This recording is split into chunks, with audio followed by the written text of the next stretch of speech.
Not as if the brotherhoods are saying, no, you're not going to live in peace. No, we want to live in peace, and we shall.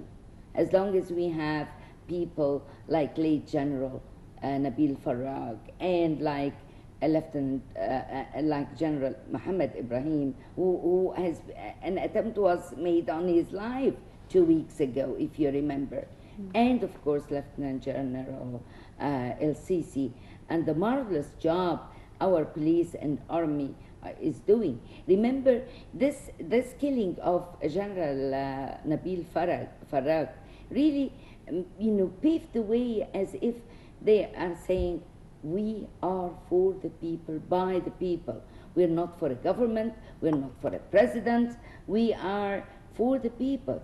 And I think this is establishing a new relationship between the police force and the Egyptian people. And we also on the screens, exactly, when General Nabil was shot down, normal citizens ran to members of the police. And not just this, Inji, the point is that when Nabil Farag died, some brotherhoods websites came up and said he was killed by his colleagues because he was, with the brotherhoods. They got, a shot yesterday on Tahrir by Ahmed Musa. He was riding a police car and lifting out, this car that we had during the revolution, June, exactly, of the 30th of June. So in fact, this guy has nothing, and they kept bringing the shot when he was shot, and how his soldier that is accompanying him ran to him, and they said, oh, he's with a sabot and not a shoe. Slippers. Slippers, exactly. Sleeping slippers. I mean, that's absolutely What's the relevance? ludicrous. What's the relevance? Dr. Mervat, we have to go to a quick break now to take a look at our top stories making news on top of the hour. We'll be right back for more of the Press Digest on The Breakfast Show with Dr. Mervat Madkour. Do stay tuned.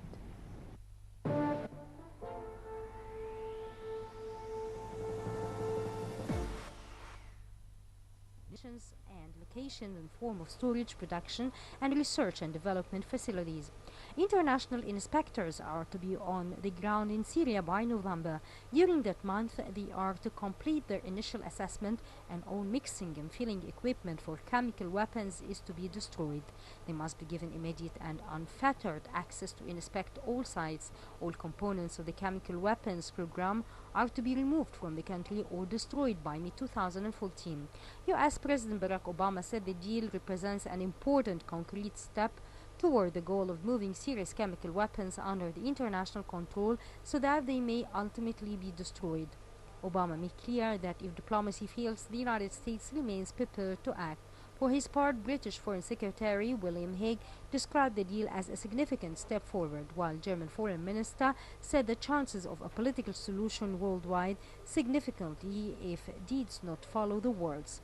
The Organization for the Prohibition of Chemical Weapons, the international body that implements the convention, will issue a plan to send in inspectors and to impound and destroy serious chemical weapons with the shortest possible deadline.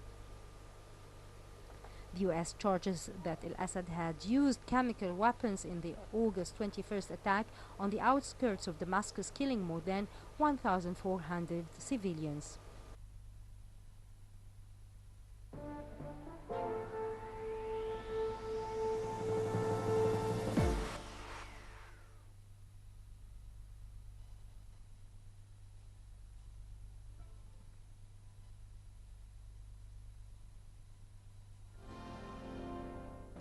Welcome back, ladies and gentlemen. We're still with you on this morning's edition of The Breakfast Show. And Dr. Mervat, just before our top stories, we were discussing all of the different accounts and reviews. And we've heard a lot of stories by some of the press members who were accompanying the security forces during the operations in Kirdesa, some of the reporters, some of the photographers. Yes, and Mahwa reporter was who ran to... Exactly, yes, was the one who ran to... Indeed, and we've heard different accounts, as you said, from the Muslim Brotherhood websites. We've also heard accounts from Al Jazeera, who have had different reports. To Jazeera, everybody died.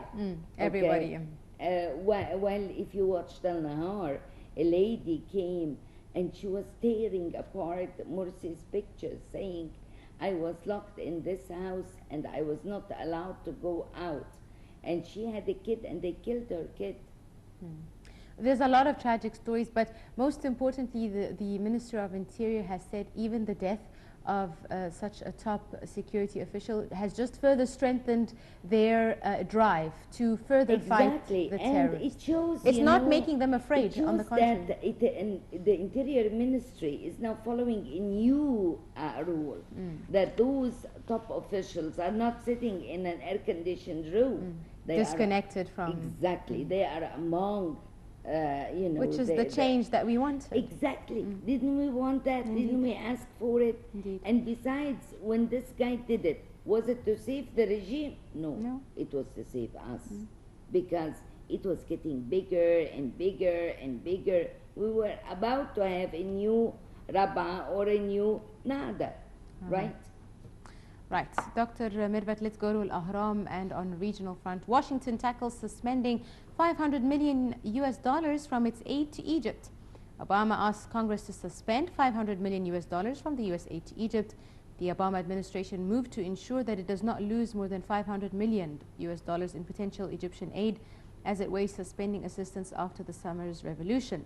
U.S. officials and congressionals reported the news, adding that in a notification to Congress, the U.S. State Department outlined its intention to spend the money. However, it left unclear in the procedural step was how it would use the funds, with officials still mulling whether to punish Egypt by withholding economic and military assistance.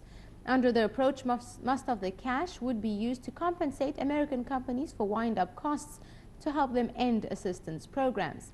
Halting aid to Egypt would likely have profound implications following decades of close U.S.-Egyptian ties that have served as a bulwark of security and stability in the Middle East. Isn't it interesting, Dr. Mervat, how on the one side we have the United States threatening to withdraw aid and military assistance. On the other side, we have Arab countries... That's not assistance.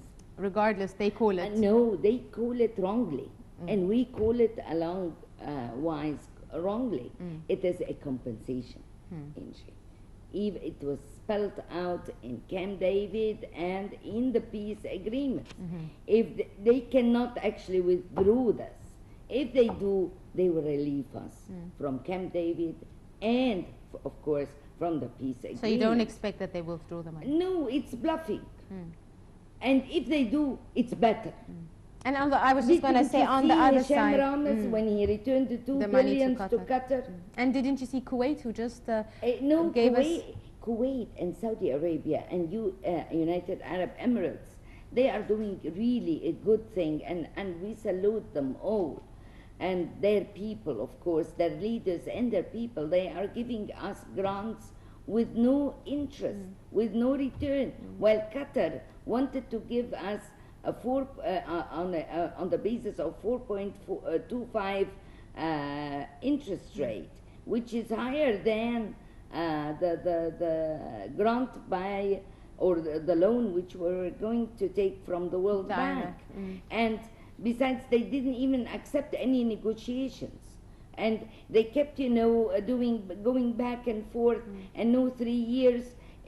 Actually, yesterday I heard a very good argument that Dr. Hisham Andil should be questioned with regard to accepting the loan from... on these high terms. Exactly, on high interest. He's not going to pay it. It's out of his pocket, exactly. No, it's us, the Egyptian people. Right, Dr. Mervat, let's go finally from Al-Ahram. Damascus hands a list of its chemical arsenal to the Organization of Chemical Weapons Prohibition. Syria has handed over complete data on its chemical arsenal to the world's watchdog, meeting a Saturday deadline to avert military strikes. The Hague-based Organization for the Prohibition of Chemical Weapons said that it was examining the Syrian information that was the focus of a U.S.-Russian deal to head off U.S. strikes against Syria. Meanwhile, UN envoys have struggled to agree on the wording of a resolution to enshrine the deal, which stipulates that Syria's chemical arsenal must be destroyed by mid-2014. Let me tell you one thing. Okay, the U.S. wasn't going to strike Syria because there was no concrete evidence that it was the Syrian government that used the chemical weapons. However, chemical weapons were used in Syria anyways. And we know by whom. Who is the most violent amongst even us? They know who they are. They know themselves. Now, and mind you, let me just tell you one little point. Russia and China are a good alternative if the U.S. really thinks of withdrawing whatever it is paying to us, whether it be aid or compensation. And both of them, of course, are ready to replace. Now it is no longer a unitary power, okay? It's a cooperative, you know, management of the world. No longer is the U.S. the only The sole power, absolutely. Yes.